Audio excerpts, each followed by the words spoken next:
Ladies and gentlemen, it's my great pleasure to join you today at the ASEAN-Australia Business Summit's SME Conference. The topics of this conference, which the Prime Minister has just outlined, highlight our shared interest in the development of SMEs and their business networks and overseas markets. SMEs are an important part of the economy of many countries. They are an engine of growth, especially in rapidly developing economies like ASEAN, where SMEs already account for between 1/3 to half of the GDP of the countries and contribute up to 1/3 of the exports. And SMEs are also a source of jobs, accounting for at least half of employment in ASEAN countries. But more importantly, as the Prime Minister pointed out, SMEs are engines of innovation. They embody the spirit of enterprise. Many begin life as startups before scaling up into market leaders. And successful SMEs often venture overseas, braving new challenges in search of fresh markets and opportunities. And that's why many governments today are focused on helping SMEs to grow. They support them with targeted schemes and resources. They provide them with the right environment, institutions, and programs, and they help the SMEs to enter new markets and develop and adopt new technologies.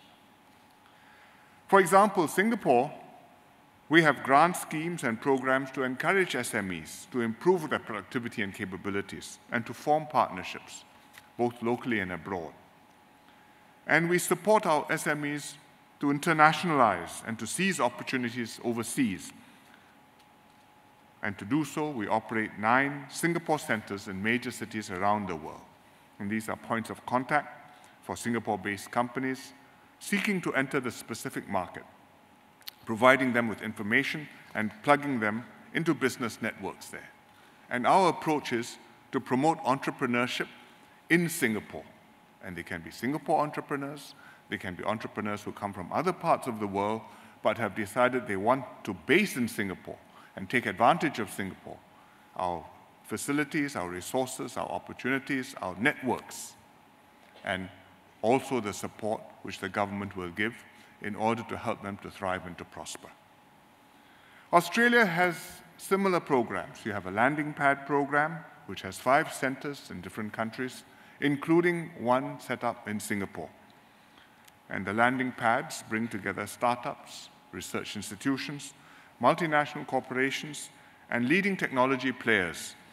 And they create opportunities for investment, mentorship, and partnership. The landing pad in Singapore has been quite successful, and it's already incubating its 4th cohort of companies, more than a dozen in all. At the ASEAN level, SME development is a key focus of our economic cooperation. ASEAN is currently implementing a 10-year strategic action plan for SME development. And the recent initiatives include setting up an ASEAN SME online academy to offer business training courses to SMEs. Last year, together with the ASEAN Business Advisory Council, ASEAN established a mentorship network to help SME leaders to grow and develop. So it makes sense for our SMEs to thrive, prosper, and extend beyond the region, including to Australia. And it makes sense for Australian SMEs to come and to do business in ASEAN. First, ASEAN's economic fundamentals are strong, and the prospects for growth are good. ASEAN is a large and growing single market of more than 600 million people, which should become the 4th largest in the world by 2030. The Prime Minister said it is already the 6th largest, but relatively speaking, it will grow even larger. Incomes are also growing in ASEAN countries.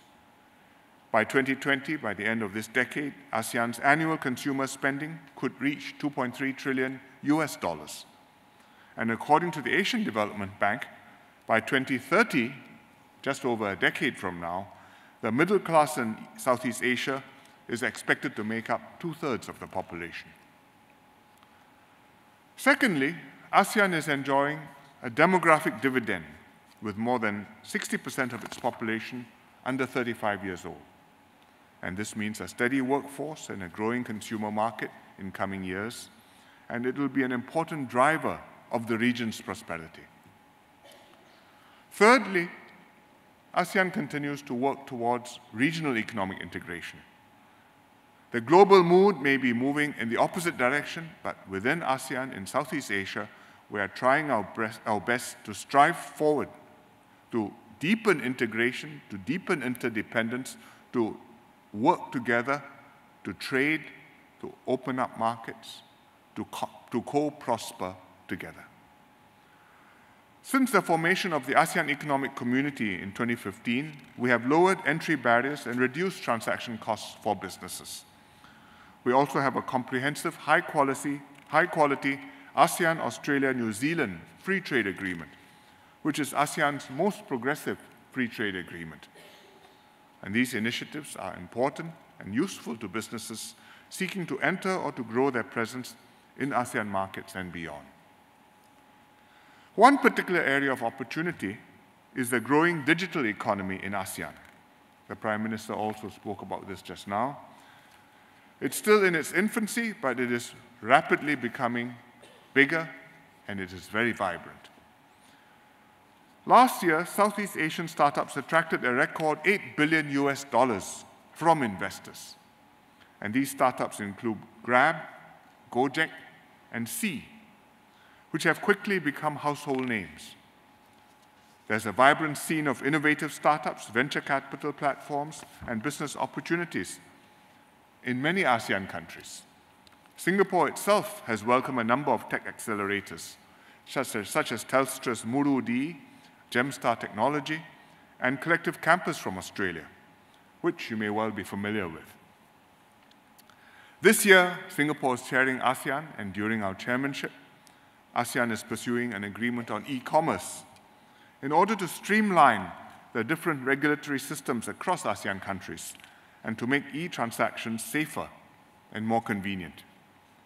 In this context, we warmly welcome the ASEAN-Australia Digital Standards Cooperation Initiative, which Prime Minister Turnbull has just announced.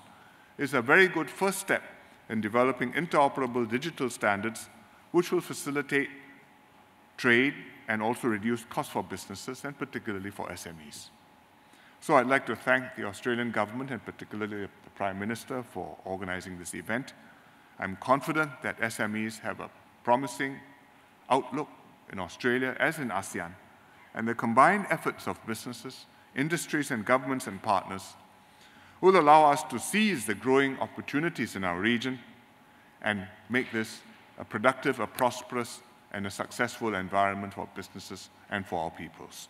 So I wish you all a productive and a successful conference. Thank you very much.